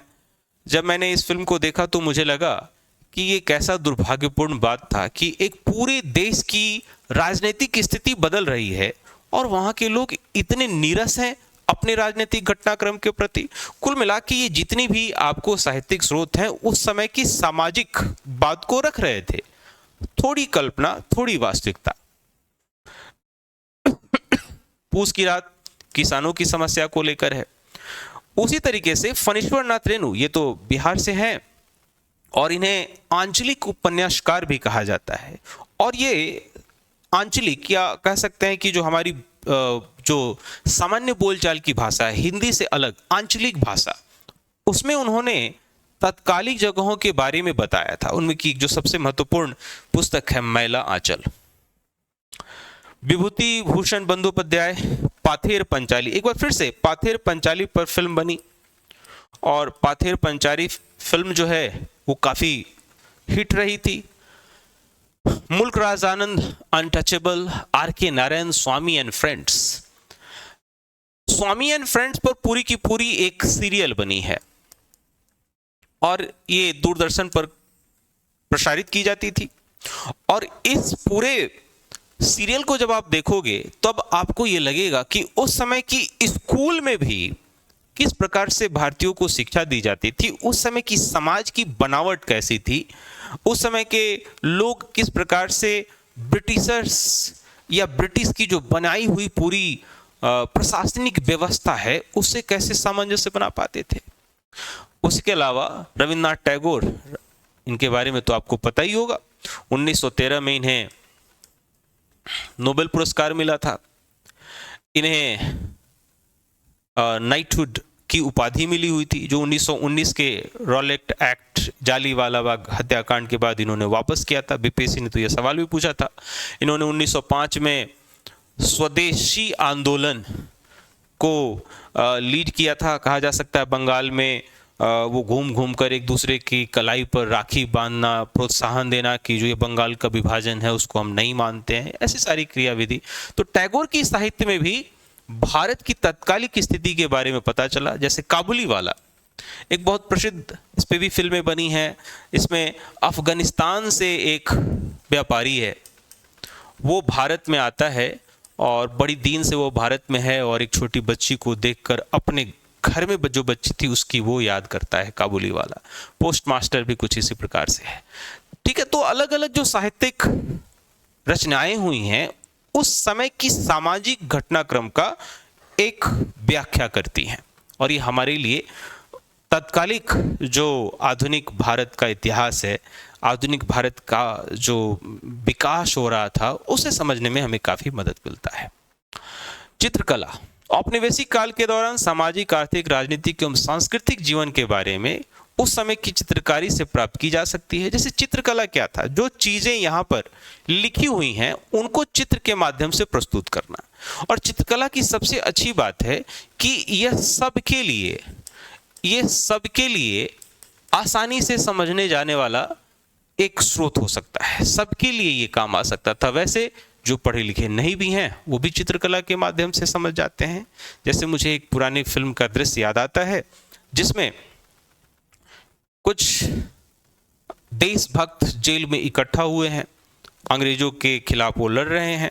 संभवतः ये उपकार फिल्म का दृश्य है, और उसमें एक ऐसा पहले से जेल में बंद व्यक्ति है जिस पर देशभक्ति का आरोप नहीं है, बल्कि जिसको सामाजिक अपराध के आरोप हैं। सामाजिक अपराध का तात्पर्य हुआ कि वो समय वो चोरी, डकैती या इस तरीके के अपराध में बंद था। जब वो पढ़े लिखे लोगों को भी जेल में बंद होते हुए देखता है तो बोलता है कि तुम लोग क्यों आए हो जेल में, तुमने किसका मर्डर किया है? तो ये सभी बोलते हैं कि इन लोगों ने किसी ने मर्डर नहीं किया है, बल्कि ये भारत माता को आजाद कराना चाहते थे और उसी के खिलाफ अंग्रेजों ने इन्हें बंद किया है। तो पूछते हैं ये भारत माता किसकी माता है? जो 4-5 लोग रहते हैं उनसे पूछता है कि ये उनमें से 4-5 में से किसकी माता है? तो एक समझाता है कि भारत माता हम सबों की माता है। तो वो जो अपराधी प्रवृत्ति का भी व्यक्ति रहता है वो भी कहता है अच्छा अंग्रेजों की इतनी मजाल, मैं अभी अंग्रेजों का उपाय कर दूंगा। तो ये ऐसा मामला है कि चित्रकला जो है या फिर जो आसानी से लोगों तक समझाया जा सकता है, यह भी हमें आधुनिक भारत के इतिहास को समझने में काफी मददगार हो सकता है। औपनिवेशिक काल के दौरान सामाजिक, आर्थिक, राजनीतिक एवं सांस्कृतिक जीवन के बारे में जानकारी उस समय की चित्रकारी से प्राप्त की जा सकती है। औपनिवेशिक काल के दौरान कंपनी स्कूल ऑफ पेंटिंग्स चित्रकला का महत्वपूर्ण संस्थान था। 1857 के बाद कई भारतीय नवीन कला का विकास हुआ। 19वीं शताब्दी के अंतिम दशक में राष्ट्रभक्ति एवं देशभक्ति के भाव से प्रेरित कला का विकास हुआ। अब यहां तक की जो घटनाक्रम है वह यह था कि हम इतिहास, आधुनिक भारत के इतिहास को कैसे समझे, कहां कहां पे स्रोत थे जिसके आधार पर समझे, लेकिन उस समझ की व्याख्या क्या हो सकती है। जैसे भारत के प्रति जो पश्चिमी समझ था, मैंने परिचय खंड में यह बताया कि जो पश्चिम के लोग थे वो जब भारत की तरफ आते हैं, भारत में शासक बन जाते हैं और अपने कुकृत्य जब यहाँ करते हैं, जब पश्चिम के लोग यहाँ पर जो यूरोप के लोग हैं जब यहाँ पर कुकृत्य करते हैं तो अपने कुकृत्य को सही साबित करने के लिए, अपने कुकृत्य को सही साबित करने के लिए वह यह कहते हैं कि भारत के लोग ही पिछड़े हुए हैं और उन्हें वह यहां रहकर सभ्य बना रहे हैं, और जो एक संस्थागत लूट थी उस संस्थागत लूट को लीगलाइज करते हैं, उसे एक वैधता प्रदान करने की कोशिश करते हैं। लेकिन मैं आपको यहां पर फिर से सावधान करता हूं कि जो पश्चिमी समझ है यह पूर्णतः नकारात्मक नहीं है, पूर्णतः नकारात्मक नहीं है। कुछ ऐसी बातें भी हैं जो अच्छी हैं। बहरहाल इसकी थोड़ी और व्याख्या की जाए। 17वीं शताब्दी के उत्तरार्ध से ही यूरोपियों का भारत के प्रति एक विचार विकसित होने शुरू हो गए थे, जो पूर्वाग्रह से ग्रसित थे, यानी कि भारत नीचा है, या फिर मैंने एक उदाहरण बताया कि अगर ब्रिटेन का उपनिवेश भारत है तो भारत अच्छा नहीं होगा, इस सोच के साथ ही वो आगे बढ़ रहे हैं। पश्चिम के अधिकतर व्याख्या भारत में सांस्कृतिक आधिपत्य स्थापित करने और भारत पर ब्रिटिश शासन के वैधीकरण के रूप में आधारित थी। भारत में पश्चिमी विचारधारा को वहाँ की संस्कृति की महिमा मंडन, यानी कि वहाँ की महिमा मंडन का मतलब ये हुआ कि ब्रिटिश की महिमा मंडन, ब्रिटिश की महिमा मंडन के उद्देश्य से भी पश्चिमी विद्वानों को में एक कह सकते हैं कि वहाँ की सभी टोरी लगी हुई थी। James Mill, Mountstuart, Elphinstone, Vincent Smith, अन्य द्वारा लिखा गया भारत का इतिहास पश्चिमी विचारधारा को ही प्रकाशित करता है। लेकिन आश्चर्यजनक ढंग से कुछ चीज़ें मैं बताना चाहता हूँ। जैसे एक नाम मैंने यहाँ पर जो विंसेंट स्मिथ का नाम घेरा है, ये ऐसे व्यक्ति रहे जो भारत की यात्रा तक नहीं की, लेकिन उन्होंने भारत के बारे में एक विचार बनाया और भारत के बारे में जो उनके विचार थे वो काफ़ी सराहे गए, लोगों के बीच काफ़ी प्रचलित हुए। अब जरा सोच कर देखना है कि जो एक ऐसी समझ जो बिल्कुल अप्रायोगिक थी वो कैसे हो सकती है। आगे बढ़ते हैं, भारत के प्रति राष्ट्रवादी समझ। अब जो ब्रिटिशर्स ने लिखा, जो पश्चिम के लोगों ने लिखा, उसके प्रत्युत्तर में राष्ट्रवादी समझ विकास किया। ये ब्रिटिशर्स या जो पश्चिम के लोग थे, पश्चिमी सोच है उसके प्रत्युत्तर में, सोच के प्रत्युत्तर में ये विचार आगे बढ़ता है। मूलतः राष्ट्रवादी व्याख्या पश्चिमी लेखन के जवाब में शुरू हुआ। इस विचार का मूल उद्देश्य था सबसे पहले तो पश्चिमी सोच का जवाब देना और दूसरा लोगों में राष्ट्रवादी भावनाओं को बढ़ाया जाना और धार्मिक, जाति, भाषाई या वर्ग भेदभाव के सामने लोगों को खड़ा किया जा सके। जो ब्रिटिशर्स भारत में अपने आप को स्थापित करने के लिए, जो प्रशासन में मजबूत स्थिति रखने के लिए जो चालें चल रहे थे, जो ब्रिटिशर्स जो यहाँ प्रयास कर रहे थे, उन प्रयासों को लोग एक तरीके से नकारें। एक बड़ा शानदार एग्जाम्पल मैं यहाँ पर देना चाहता हूँ, अभी उदाहरण जो बीपीएससी में खूब पूछा जा चुका है। एक पुस्तक है जो बंगाल में जो नील सत्याग्रह हुआ था, नील दर्पण। अब ये नील दर्पण क्या था? मूलतः एक नाटक था जो दीनबंधु मित्रा के द्वारा लिखा गया था और इस नाटक में यह दिखाने की कोशिश की गई कि कैसे नील की खेती के लिए जो अंग्रेज हैं वो बंगाल के किसानों को अपने झांसे में लेते हैं और फिर उन्हें मजबूर करके नील की खेती करवाते हैं। बाद में ये जो बंगाली भाषा में लिखा गया उसे अंग्रेजी भाषा में भी लिखा गया और अंग्रेजी भाषा में इस पुस्तक का नाम था, इस नील दर्पण पुस्तक को लिखने वाले थे माइकल मधुसूदन दत्ता। माइकल मधुसूदन दत्ता। तो अब देखिए, ये जो पुस्तक था या ये जो उदाहरण है वो एक राष्ट्रवादी विचारधारा है। आपको जो भारत में जितने भी महत्वपूर्ण स्वतंत्रता सेनानी हुए उन सबों ने मिलकर लगभग यही विचार प्रस्तुत किया और जब हम आधुनिक भारत के इतिहास को अलग अलग पाठवार, अध्यायवार देखेंगे तो वहां पर ये सभी नाम आपके सामने नजर आएंगे। अब एक और जो महत्वपूर्ण विचारधारा था वह था नारीवादी विचारधारा। नारीवादी विचारधारा का मतलब क्या हुआ कि भारत की स्वतंत्रता या आधुनिक भारत के प्रति हमारी समझ और खास करके आधुनिक भारत के प्रति समझ, खास करके स्वतंत्रता के बाद, तो इस विचारधारा के बारे में मैं कहूं कि 1970 के बाद थोड़ा ज्यादा प्रशय मिला। हालांकि जो 1757 के बाद भी बहुत सारे ऐसे लेखन हुए थे जिससे भारतीय समाज में जो यह विचारधारा है वो किस प्रकार से काम करता है, किस प्रकार से वो भूमिका निभाता है, उसके प्रति भी काफ़ी समझ बनता है। उनमें से जो कुछ महत्वपूर्ण पुस्तकें हैं जैसे the high caste Hindu woman, जैसे the high caste Hindu woman. अब ये जो सब्जेक्ट मैटर था पंडित रमाबाई के द्वारा लिखा गया है।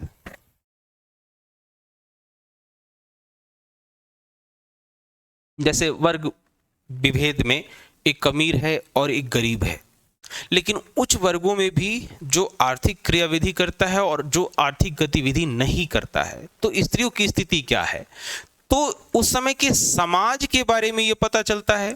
और यानी कि आधुनिक भारत की समाज क्या है उसके बारे में हमें इस तरीके की पुस्तकों से पता चलता है। अन्य पुस्तकों के एग्जाम्पल्स के रूप में अगर हम देखें तो मदर इंडिया एक ऐसी पुस्तक है, आपको पता होना चाहिए कि इस नाम से एक फिल्म भी बनी है। आपको मैं यहाँ पर बताऊं कि एक लेख था जो ब्रिटिश संभवतः किसी महिला के द्वारा लिखा गया था, इंडियाज मदर, जिसमें भारत की महिलाओं की आलोचना की गई थी और संभवतः भारत की महिलाओं, खास करके भारतीय माताओं के बारे में कुछ अच्छी बातें नहीं लिखी गई थी, खास करके साफ सफाई या कुछ इस तरीके से। और उसके जवाब में जो मदर इंडिया एक फिल्म बनी जिसमें यह बताया गया कि जिस बच्चे को जन्म देने के लिए भारतीय माताएं कितनी मेहनत करती हैं, या यूं कह लीजिए कि उन बच्चों के लालन पोषण में, पालन पोषण में अपने आप को एक पशु की जगह पर लगाकर काम करते हैं खेत में। लेकिन जब वही महिला को लगता है कि मेरा बच्चा एक नैतिकता के रास्ते से भटका हुआ है तो उसकी जान लेने में थोड़ी भी देर नहीं करती है। तो ये काफ़ी अलग अलग मामले हैं। कुल मिलाकर नारीवादी विचारधारा अलग अलग पुस्तकों में भी देखने को मिलता है।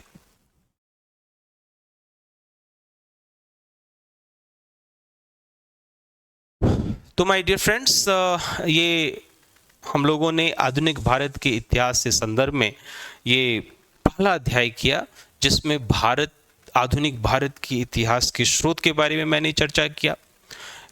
इन स्रोतों को कैसे एनालिसिस किया जाए, इसकी कैसे विश्लेषण किया जाए, इसकी क्या समझ है, इसके बारे में मैंने चर्चा किया। इस अध्याय की उपयोगिता ऑब्जेक्टिव एग्जाम्स के लिए भी है और डिस्क्रिप्टिव एग्जामिनेशंस के लिए भी है। साथ ही साथ ये आने वाले जितने अध्याय हैं जो आधुनिक भारत के इतिहास के अब आने वाले जो अध्याय होंगे उनको भी आसानी से आप समझ सके, इसमें ये काफ़ी मदद करेगा। धन्यवाद।